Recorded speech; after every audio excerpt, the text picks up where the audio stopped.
I had no understanding of God growing up. I mean, my family, I came to realize that actually my mom was someone who attended church.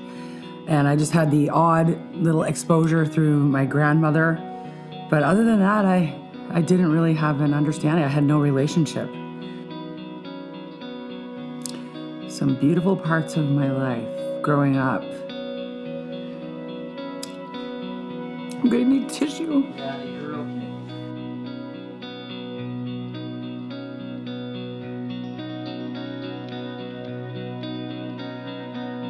I think because my mom and my dad were very young when they had me, I mean, they were still partying and drinking, and I will say that I feel like I grew up in a pretty dysfunctional household at times.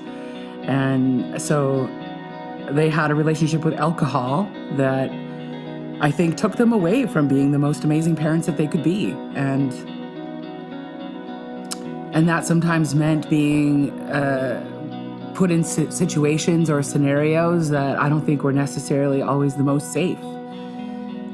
And so I feel like my ability to trust adults was definitely affected pretty early on as a result of that. Because it just didn't feel safe. You know, there was a lot of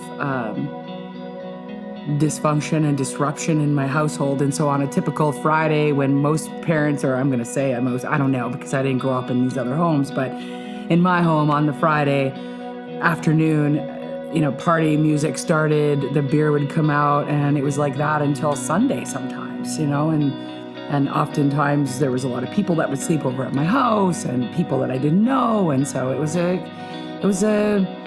different upbringing and lots of different people. Because I didn't know what to do with what was going on here, drugs and alcohol became a great way to escape. And so I was using drugs and alcohol. I started at 11, 12 years old. And I remember a friend of mine saying to me at one point, you know, you need to take a look at how your relationship with alcohol and drugs, because I would drink and I could just drink for days, you know, and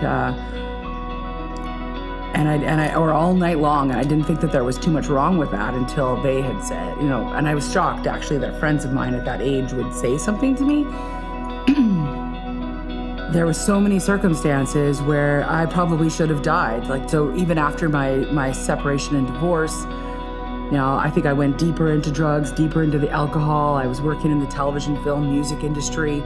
There's copious amounts of alcohol and drugs around, always free. But that industry just about killed me. I was like 30 and landed in the hospital. And I remember a doctor hanging over my face saying, like, if you don't change the way you're living your life, you're not going to see your next birthday. And I kind of didn't believe him, but I feel like it was a God moment that I landed there, because had I not, I don't know that anything would have changed. So that was also a moment for me that was kind of a light bulb, I guess you would say, in terms of how I was living my life. And then I feel like I was sort of diving into different pieces with God and wanting to understand him in more ways. You know, I would use the internet and just asking friends, like my friend Susie and whatnot about that. And so just gaining little bits of information, but I didn't really go all in. And then I was, many years later, it was back in like 2012, I was diagnosed with a brain tumor. I was in the middle of producing a $22 million movie that I'd worked on for 10 years. And I just got the financing and everything all in order. And it was an incredible project, but I was devastated because when I got that brain tumor, I couldn't do the work. I had to be removed as a producer. And then I was like, okay, I was told I could be blind or I could also be paralyzed when I came out of that surgery. And so I was terrified. So I started to pray, and I was like connecting with anybody and anyone that I knew anything about, that knew anything about God. And I was like, I think I need to get to know this guy a little better, because I'm like at the edge here of who knows what's going to happen for my life. After my surgery, the neurosurgeon said, oh, this was incredible. Like, what happened for you here? And he said, I can't even actually really explain it. And I'm like, how do you explain it? He says, well, and he points up like this. And he was insinuating that maybe it was God. And I knew in that moment, I was like, okay, there's something serious here happening for me. It's like, there's a reason why I'm not dying. You know, I did actually try to commit suicide when I was 13 and I woke up alive. And so I knew right there, okay, I didn't die then. I didn't die in that hospital when I was 30. I didn't die in this surgery right now. So there's obviously something more. Today, Jesus is my Savior, for sure. I want to be baptized because I feel like, never in a million years did I think I'd be getting baptized. I'm just going to say that.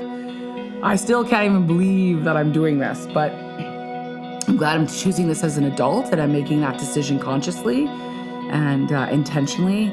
And I want to be baptized, I think, just as a formal declaration and to this commitment that I've made to live my life in this way, and following Jesus. And so I feel like it's that next step, kind of crossing the line. I'm here to declare that I do want to follow Jesus for the rest of my life.